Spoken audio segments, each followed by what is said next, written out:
So good day. I'm Jaydev Chiba, and the topic we will be covering today is managing IT literally in the dark times. This will hopefully serve as a guide for CIOs for doing business in South Africa.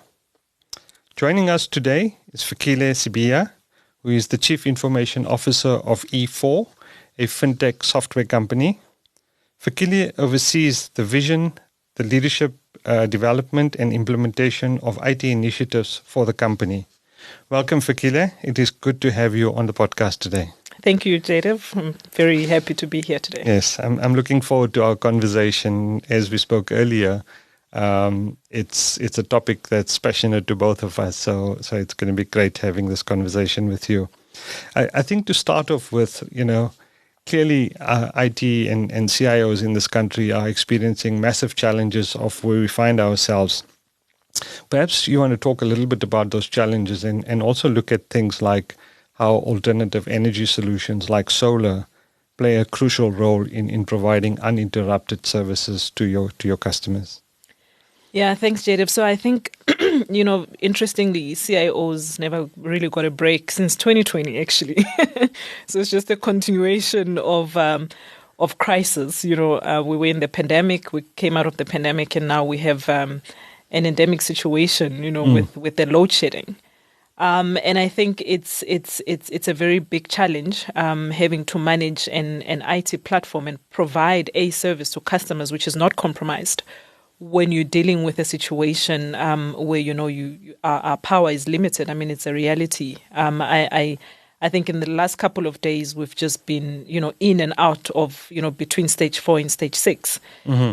And that obviously puts pressure, on IT systems because we are heavily reliant on power. I mean, data centers, need to have maximum power. And I think the way around that is for us to really think differently around, ownership of IT systems and facilities. And what I mean by that is we need to partner more because there are companies that are geared for these sort of crises, companies that have got backup powers that can hold, gallons, of diesel. And so, I would really urge CIOs to not be obsessed with running data centers in-house if they don't have to. Assessing the risk and understanding your risk profile is to outsource that service to people that do these sort of things on a daily basis, who this is their core business. So hosting, for example, with a data center provider, as well as leveraging cloud. I think it's an opportune time to look at alternative ways of hosting and provisioning IT systems. Interestingly, you spoke about leveraging renewables, and I think that's two-pronged for me. There's the question around the continuity of providing IT systems, but also there's the sustainability portion. So data centers, I don't believe that we're at a point where they can fully run on renewable energy, just because of the intensity of the demand of power for systems to run. However, I think it's quite important to have a blend, an energy mix when you are running a data center, both from a sustainability perspective, but also from a continuity perspective. Look at a provider, if you do have a provider, or if you have to run a data center, look at option to have that right energy mix where you're dependent on the grid and you can supplement that energy throughout the life cycle of your service. So I think it's quite important, and it goes beyond just the crisis with Eskom. You think about climate change. Yeah. We had a thunderstorm last night. It's middle of winter. So I think we also need to think about, as leaders in the IT space, what is our contribution towards the sustainability of the earth that we inherited. True. So I guess it's almost evolving to a new setup, almost going towards renewables, but over time, because it's not going to happen overnight as such. Correct. Okay. Absolutely. Okay. Maybe let's talk a little bit about fiber infrastructure, which has equally been challenging in this country, including things like cable theft and breaks. Yeah. And how does that impact your business? And what steps can you take to mitigate against these challenges? It's very interesting that we're becoming more and more reliant on on technology, and yet we have some fundamental challenges on the infrastructure that enables all of that. Yeah. And I mean, fiber is one. So when we have the power situations, it does have an impact on the fiber infrastructure. But in South Africa, South Africa is a very different place. And I mean, I know there are parts of the world that are similar, but our construct is quite interesting because we deal with multiple dimensions of challenges at any given point. And fiber theft, I mean, is a big one. We had, I think in the last couple of months, major challenges. And our provider would say to us, look, we've had fiber theft. What do we do? Mm-hmm. Or we've had low light on our infrastructure because of the on and off with the load shedding. And that impacted on our services. And I think diversifying on your supply is very important because, I mean, the chances are if you've got 2 or 3, depending on your risk profile again, multiple providers, when one is down, one can carry you. And utilizing, the availability of technology to do that seamlessly. So, looking at SD-WAN, so have multiple providers as your backhaul, overlaying that with an SD-WAN configuration so that when one line goes down, the other one picks up and you're able to carry on.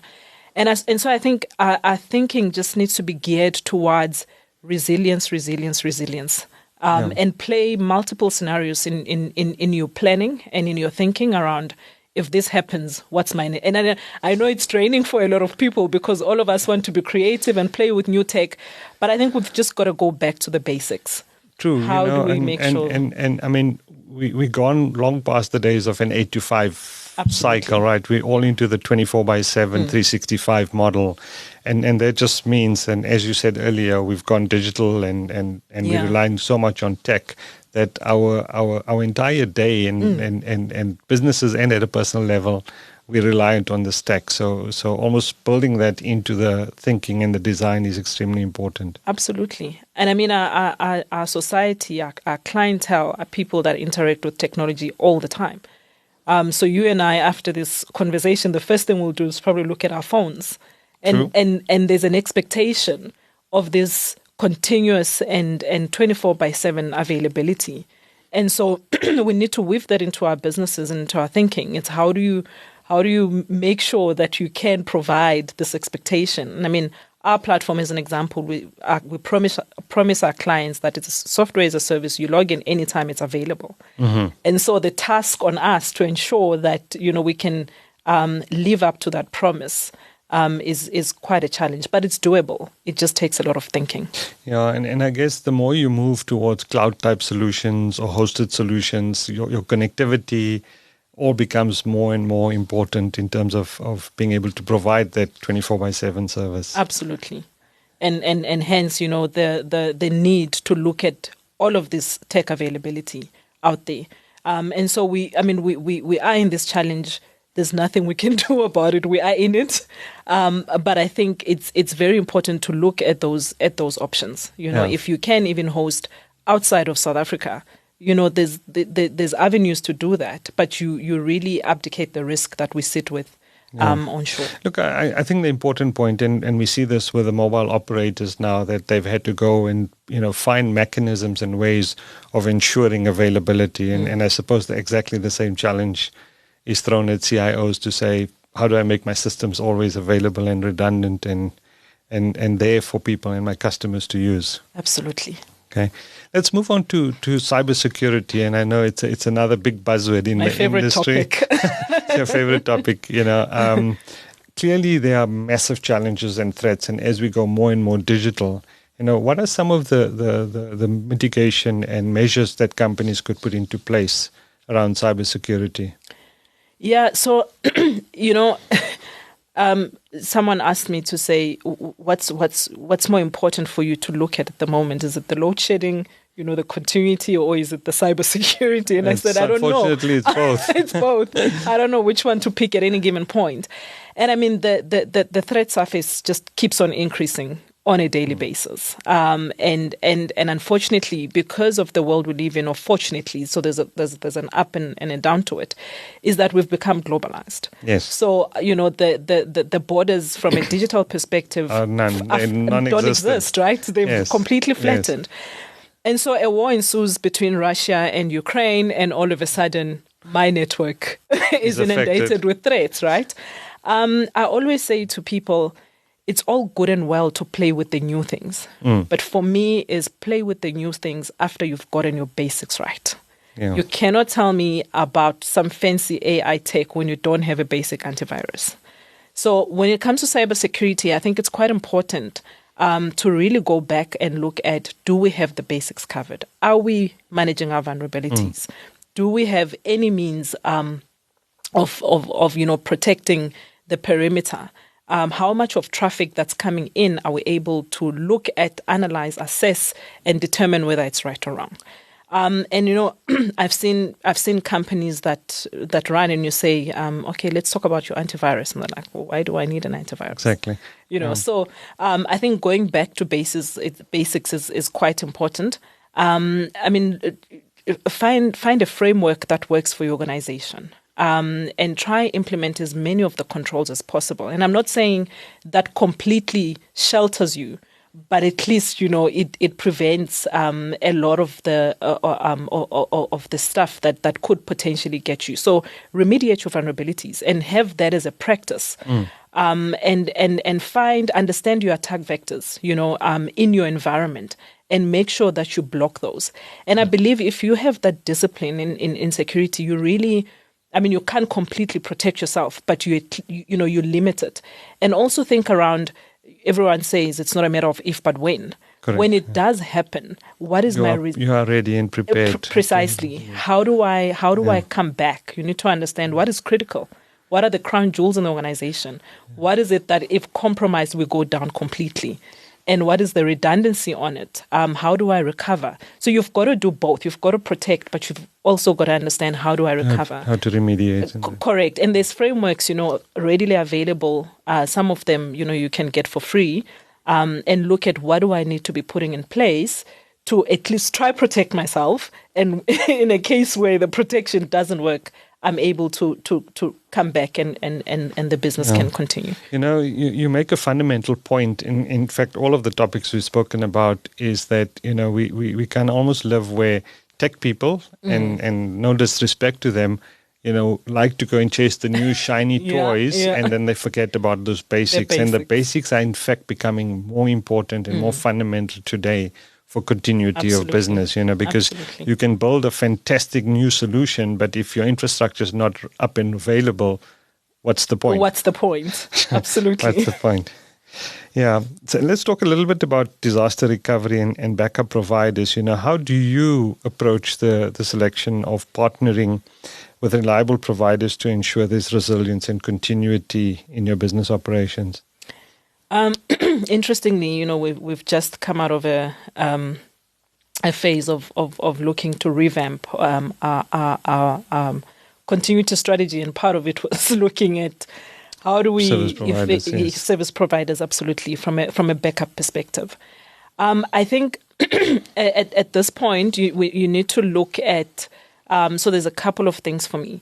First of all, is the reputation of the provider. That's quite important in the market. You want durable equipment, but you also want guys that understand resiliency.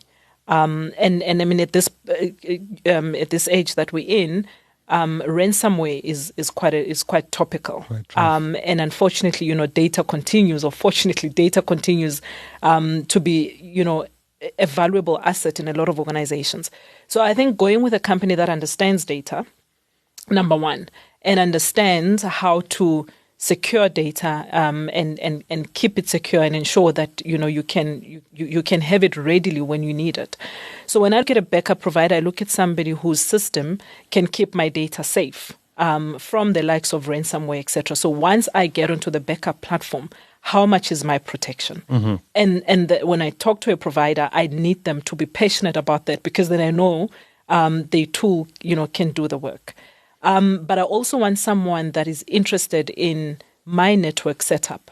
Because sometimes you can buy a tool, and when you bring it onto your environment, it doesn't work. It doesn't do the work, right?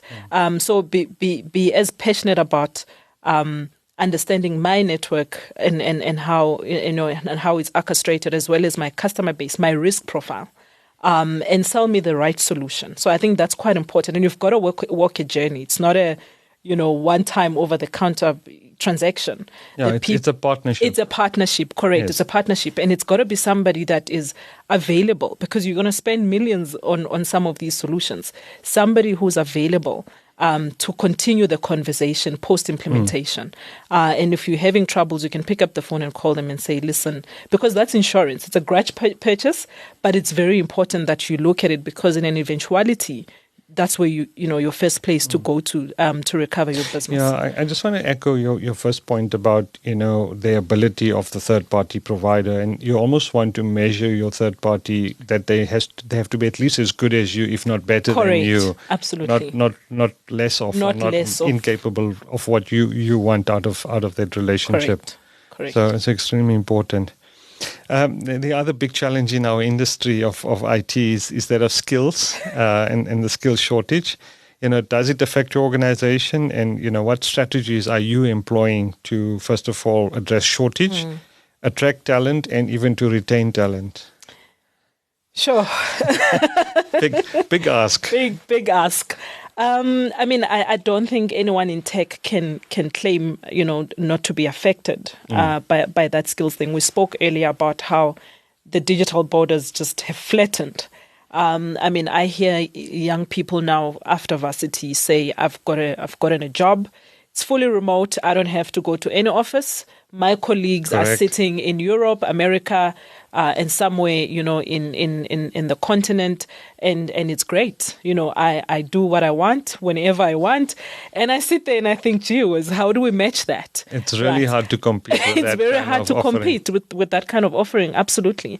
And I think from a South African perspective, our culture is still, I've got to see you to understand that you're working. You've got to be in the office. Yeah, I like calling it the input versus output Input approach. versus precisely. And in COVID, we threw tools to the business to say, here's how you measure productivity. Here's how you manage a remote workforce. But even with that, in 2022, the ask was come back to the office, because I don't think we're at a point where we have the culture of this remote setup and managing a remote workforce. And we'll get there. But I think the challenge is the migration of skills. And now you're not competing with a closed market. It's really open. It's global. It's a global market. It's a global market. And skilled people are playing on that. So you see people move from company to company. When I look at CVs now, you see somebody has hopped every 6 months for the last 2 years. And so, it's interesting on the one hand, but it's challenging for us as leaders. And I think where we need to really invest is upskilling our own. Okay. So growing our own timber. I think we need to go back to that. So it's because, you can't get to the end and say, I don't have the skill. So investing in people, upskilling in-house. But I think at some point we also need to come together as an industry and say, what are tech people looking for? Do we understand that value proposition and create an environment where we're cultivating, that culture, where we encouraging these people, to stay. Because if you're going to offer a developer 200,000 rands, and I can't afford to do that, so I think it needs to be a collective conversation. But I think at the same time, we have to focus on upskilling, because when guys leave, we're very quick to replace. But the question needs to be, how do we make sure that when, people don't even need to leave? How do we create that culture? And when you think about the work-life balance that people have gotten accustomed to during COVID, and now you expect people to come back to the office, and someone comes and gives the offering that I mentioned earlier, you just can't compete. So how do we create that, work-life balance that people are looking for? and pay them at the rate, at the level that they need to be paid. It's almost culturally, if you go back to pre-pandemic, pre-COVID, this thing about going to the office was just a normal thing and everybody accepted Exactly. it. And COVID's clearly changed all of that. So a clear decisioning criteria for individuals is: are you forcing me to come to the office or not? Correct. Yeah. And that's such a pivotal thing. It is. The other thing I wanted to just spoke about, you talk about upskilling. Don't you think we also need to be driving a lot of new training, new people being brought in? Because I think there's a lot of opportunity of bringing on interns or trainees. And companies don't always want to invest at that level, but we almost need to flood the market. Maybe that's an exaggeration, but to almost know, because people are going to move on naturally as their career progresses. So we need to have a feeding system from the bottom, if that's a way of describing it. No, you make a very good point, Jaydev. And when I talk about upskilling, I'm talking from the grassroots. Yes, because we've got to build a pipeline. We cannot say we've got a skills shortage. What have we as an industry done to ensure that, people are coming up from a high school level? I mean, we can't even talk about university. From a high school level. Because that's when they start coding, right? That's when they start coding now, right? And I mean, I know some of the financial institutions will go to a university and sponsor a classroom to say, from a financial markets perspective, here's the curriculum. We're going to partner with you on the curriculum. Are we doing that as the IT industry? You go to a high school level and start building a pipeline for the industry. Get children excited about being in IT, being in tech. And so the upskilling needs to start from there. And the people then come up university, and that on the other side, you've got the supply. Whereas now we just have this demand that keeps going up, but we don't see the skills coming up. So the upskilling needs to start from I've been involved in one initiative, for instance, called Code Like a Girl, where you're almost training young girls, teenagers, and almost training them to build websites, in a short period of time. Yeah. So there are those interventions, but what isn't evident is the industry-wide drive to do something like that. Let's talk a little bit about hybrid work models. Clearly we've got a workforce that's now, some work at home, some come to the office, etc. And how do you approach managing your IT infrastructure to facilitate this hybrid workforce? Sure. So you just took me back to 2020. I know. When, someone would ask that question and, their eyes would just open wide. I think, number one for us, just because of the nature of what we do in the business we're in, making sure that we can secure the environment. So I'm a big advocate for hybrid work. I think work-life balance is very important. And I think, work should fit into people's lives, not the other way around. And so ensuring that, we can secure our data, that's very important. And make sure that we can, just secure the environment regardless of where you're coming from. So, and there's mechanism. I know people talk about VPN, there's the Zscalers, etc. But ensuring that your employees understand the risk that comes with managing a remote workforce, correct? And just getting them into the culture of being conscious about security. And so we do a lot of, my organization, we do a lot of awareness training from a security perspective, including things like, when you're at a coffee shop working, we want you to do that, absolutely, but do it securely. So when you go pick up your coffee from the from the counter, make sure you lock your machine. And when you log back in, how do you get then into the environment? We've got to make sure that all of that is secure, and just giving people the freedom to work from any device that they want to. And I think what we focus on a lot is office anywhere, office anytime. But we then build an environment where we can secure that interaction and make our employees feel safe, to work from any place. And I think there's a lot of tools and tech available to do that. And another thing, we do a lot of behavioral analysis on what our employees are doing, so that if we see anything out of kilter, you can very quickly phone them up and say, hey, what's going on? Are you okay? Is that you on your machine, or is it somebody else? So I think just using the tools and technologies available to enable that, because I think as IT, we need to focus more on enabling. So hybrid is not a problem. It's a problem when you're not prepared for it. Yeah, absolutely. And I think, on the one hand, you want people to be able to work from wherever they are, but you've got to strike that balance Correct. of security and resilience and those facets that are important from an IT service point of view. Absolutely. Apart from all these challenges we've spoken about, are there any other significant obstacles or trends that you think CIOs should be mindful of in the current IT landscape?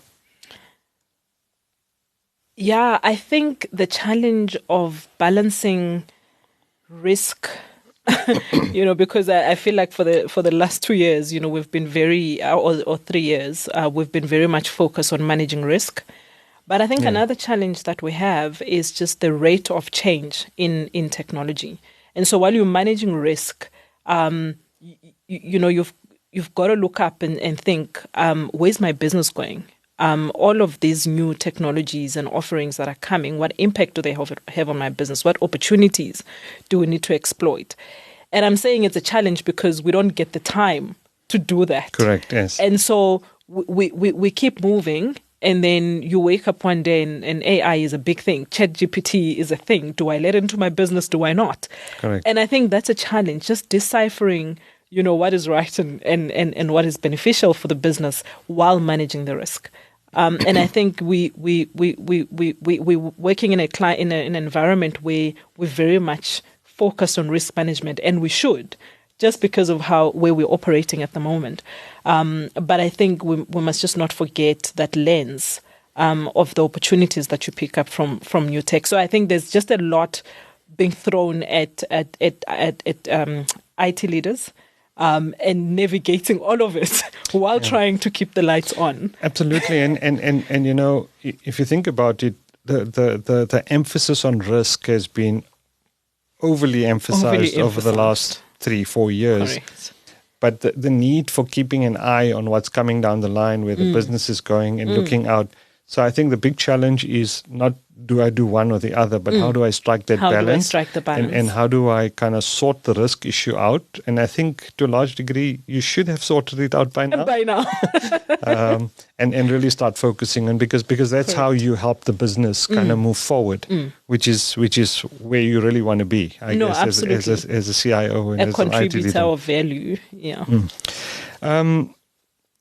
How would you approach the preparation of contingency plans if we go back to the whole disaster recovery and backup providers? And who would normally be involved in a process like that in your organization or in any organization, I guess? So, I mean, I think just getting to the who, I think at this point is everyone in the organization. Obviously, it'll be championed by the risk managers, security, personnel, etc. But I think everyone in the organization at this environment we're operating in, needs to be very aware and needs to understand what to do in case of an emergency or a crisis or a disaster. And I think it needs to be ingrained in everyone within the organization, including your clientele. To an extent that you can control. I mean, if you've got a retail customer base, it might not be feasible, but business to business is an example. We've got to start partnering to say, hey, if we have a ransomware, how do we both respond to it? Who communicate? Who says what to who? What's the first thing that we pick up? And just having the playbooks, and we spoke earlier about testing generators, and you've got to test your contingency plan. It cannot just be that we put it together, we put it in a safe, it gathers dust, and hope it will work one day, right? Yes. So it's putting together these playbooks, and sometimes they have to be specific to the event. Yes. I cannot treat a ransomware event like I would a power outage event. Completely different. It's completely different. And so do my staff understand, number one, what these contingency plans are? Where are they stored? Where are they? And when something happens, who goes, picks them up, dust it off, and people know what to do. So I think we need to be in a place where everybody in the team know how to orchestrate an event. Yes. Everybody knows this is the position I need to take, this is the place I need to take, and this is how we then move forward. Yeah. So I think everybody needs to be involved. Yes, it can be led, but everyone needs to be involved. Everyone needs to be aware so that we're not all running around communicating the wrong thing to the clients, making the wrong calls and the wrong decisions. All of that needs to be pre-planned, pre-tested, and it's just a seamless, continuity. And I guess the testing is important of those plans, almost running simulations. Correct. To see that it works. People will do what they said they were going to do or supposed to do according Precisely. to the procedures and the plans. Precisely. So that whole incident response plan and the mitigation becomes so important to test and trial. No, absolutely. And I mean, we traditionally looked at incident response plans as it's a one fit all, but that embodies a whole lot of other things below it. So what's the security event? How do you respond to it? What's an infrastructure failure event? How do you respond to it? What's a natural disaster event? And how do you respond to it? Right? So I think your incident response needs to be very much ingrained into the culture of the organization. Yeah. We haven't spoken much about cost, but clearly, additional redundancy, service providers, all of these challenges clearly has an impact on the cost structure of IT. And, first of all, how do you manage that cost structure and does this cost structure eventually have a ripple effect through to the client at some stage? Sure, cost. And how do you even, justify the cost to your board? Because for them it's like, but what's the value of this? And I mean, unfortunately, some of the things such as disaster recovery, backups, it's insurance, right? And you might go 5 years and not use it. Correct. Yeah. But it's got to be done. So I think we cannot run away from the issue of cost. But I think it's important for us as IT leaders to articulate the value and the return on investment. And I mean, if you say to your board, the last thing you want is we've got a ransomware attack and we cannot recover the business. So what's the better evil? Is it spending the money now, which is a bit painful? It's a grudge purchase, or losing our business entirely. So I think just getting to the heart of why is the cost necessary, and I don't think your clients necessarily need, because those are basics. Those are things you should have in place. And I think I don't think you can necessarily immediately pass it on to your customer. But if you articulate the value, I think the cost sort of plays itself out. And I mean, it's a very hard, for your executive team or your board. It's hard for them to say no to these things because it's in our face. I mean, we've seen organizations go out for 5 days, losing customers, losing revenue, and losing some of their business offerings.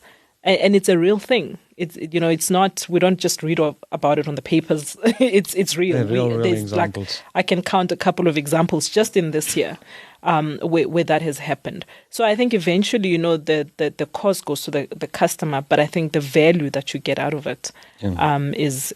I mean, it's undeniable.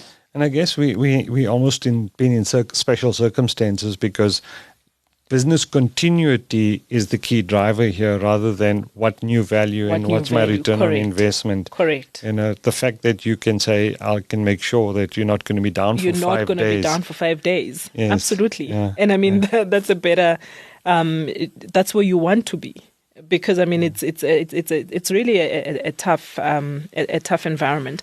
But I mean, you talk about cost. I think there's something we don't often talk about, and that is the impact of global circumstances on us, because we have a heavy reliance on American technology, American equipment. And you pay in foreign currency. Exactly. Yes. We pay in foreign currency.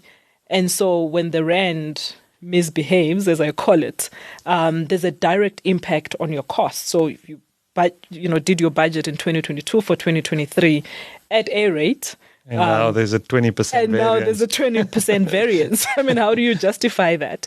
So I think those are some of the things we also need to think about and educate our stakeholders to say, look, at any given point in IT, you know what you know. You plan for the best.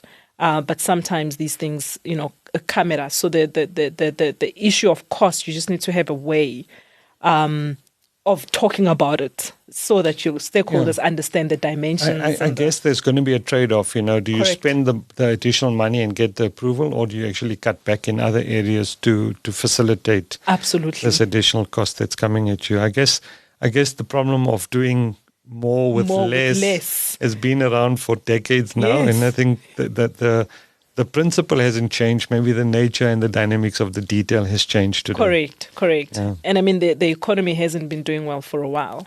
Yeah. And for a lot of organizations, I mean, or tech leaders, is to say, but what do I cut back on? True. The ask is a bit It's a hard. big CIO challenge. Yeah. Fikile, we've spoken about a number of topics today. I think they're all topical and interesting and very relevant in our world. Before we close, any last comments or thoughts of anything you think we've missed?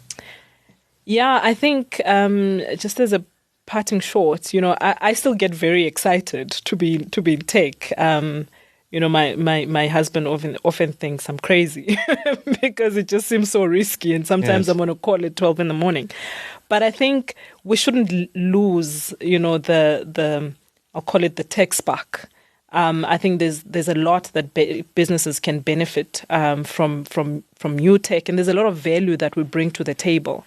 And I think in as much as we feel we're in the back room trying to understand power outages and solve for ransomwares and security, et cetera, we need to come to the party in terms of the opportunity that technology can bring to the organization.